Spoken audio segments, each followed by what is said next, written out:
Okay, so I'm going to show you how to do how to curl your hair with one of those curling rods. I'm sure you've seen them in magazines or on TV and have seen girls with their hair like this and wonder, how the heck do they do that? Well, this is how. This is a curling rod.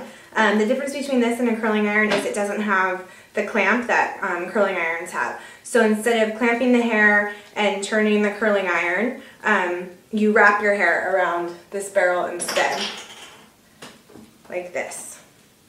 And that's what gives you kind of that loose beachy wave. I went ahead and curled my hair way ahead of time just to make this a little bit faster for you. What you want to do ahead of time is spray your hair with a heat protectant spray. You can just do it all over. And then just run your fingers through every single section. I use the Kevin Murphy, the Damage Manager. Okay. Now, my curling rod that I have is called an Enzo Milano. They're expensive. They're like over $100. You can order them online. The cool thing about them is that this is completely ceramic and the heat source runs all the way from the base down to the end. That's important because that gives you an even curl with the heat distribution, even heat distribution, and that'll make your curl last a lot longer. So if you're somebody that has hair that doesn't like to curl, this is a good option. There are cheaper versions out there. I know that some of the less expensive companies have made their own version of the curling rods. As far as whether or not they have the heat source that goes all the way through the entire barrel, I'm not sure. That's something you'd have to look up. I highly recommend that though. But if you're just starting out and you're kind of trying to figure out, oh, is this something I can do, or will my hair look good? If you already have a curling iron at home, depending on like what size of curl you want, I have this one. This is a, I don't know what this is, Hot Tools, something, I don't know. But what you can do is just take the clamp off. It has, you can unscrew it, take the clamp off, and then you're just left with the barrel. And this is a good way to practice without investing a ton of money in a new one that you may or may not like. The only difference, again, is this is a metal rod. I don't really like it.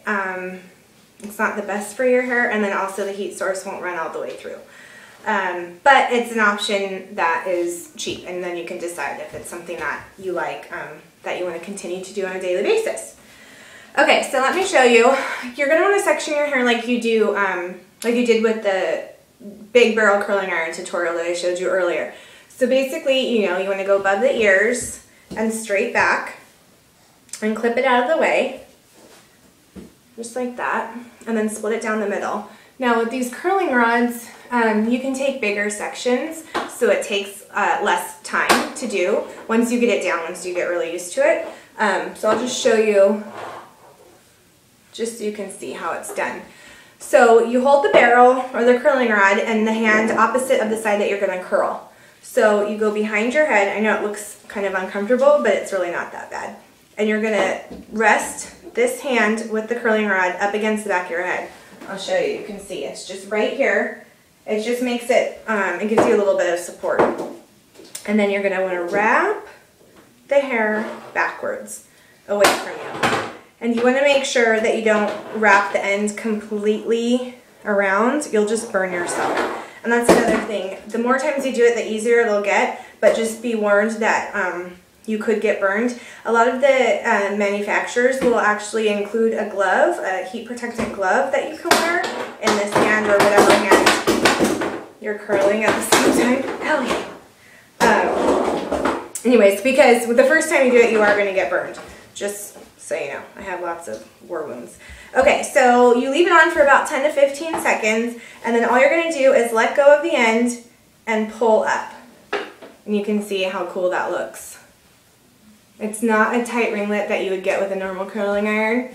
And then over time, like, my hair will hold a curl, but it falls flat after, I don't know, like a half an hour. So I generally like it to be a little bit tighter, and then after I put product in and it gives it time to rest and cool down,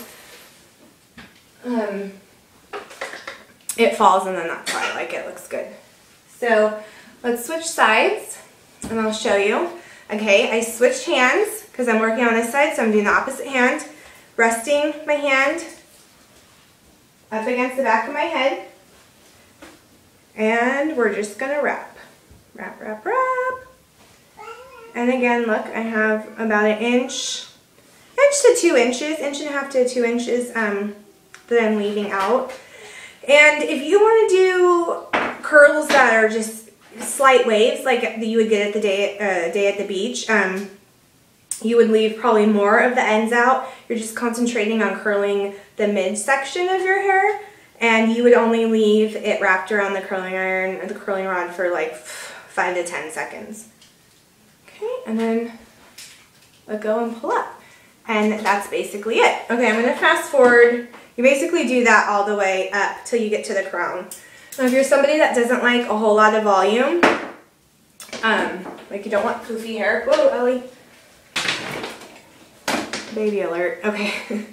If you're somebody that doesn't want like big hair, or you have naturally curly, frizzy hair and you're trying to downplay your curls, I would suggest curling the top this way. So find where your part is and take kind of a horseshoe section, and it can include your bangs. And you just want to pin that out of the way. Actually, no, for this one, so go take a thick amount, or a section that's as thick or thin as you want. So this is pretty thick.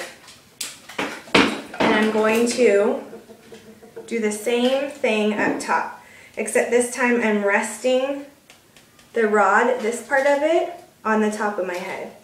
And I'm going to wrap backwards. And again, you want to leave about that much hair off. And so you're going to want to do that in 10 to 15 seconds. And make sure you put your heat protectant spray on, and there you go. And then I always like to pull a little bit, do a little tug. It kind of straightens it out a little bit.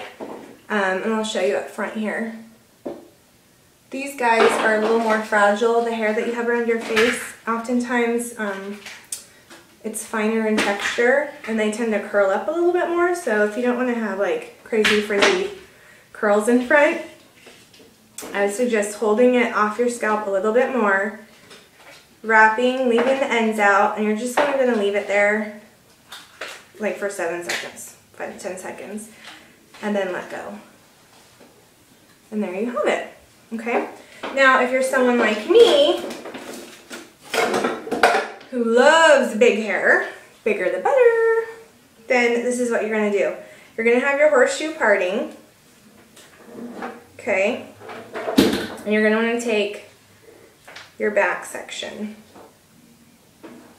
like this. Get that out of the way so you can see. So this is like the crown, my crown area. There, that's a pretty good section. So this is where I want my volume to be. You take your curling rod right on top of your head, and you're going to wrap it kind of tight. You want this one to be close to the base because you want the heat to be there. And you leave that there. Okay. And then when you release this, loosen up the pull of the hair, the pull on the hair, and just pull out like that. And see, you have that nice bump right there.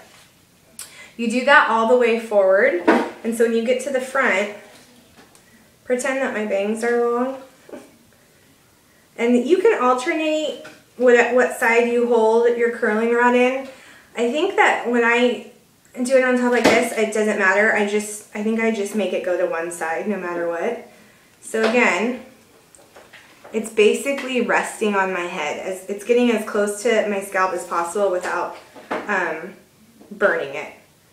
So hold it there again, and then pull it out like that. And you see you have all this volume. And since I'm going to show you how to style it, let me just do this top piece.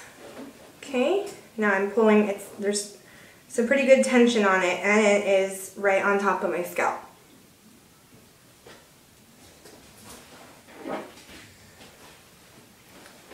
Okay, hold that there.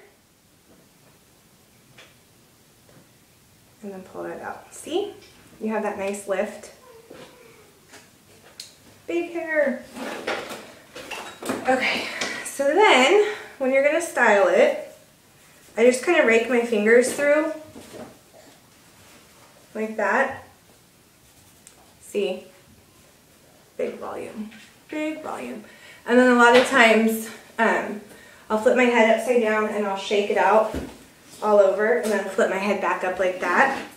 And then you can go in with some pomade.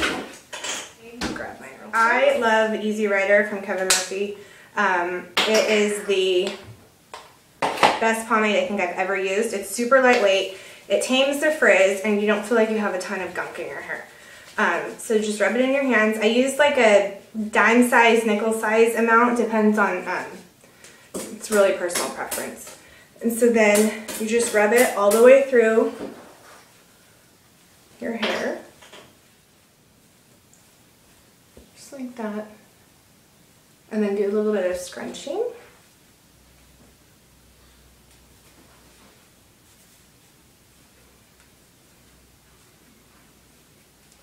Just like that. And then you want to finish off with some hairspray. Session spray, Kevin Murphy. This is a pretty firm hold hairspray.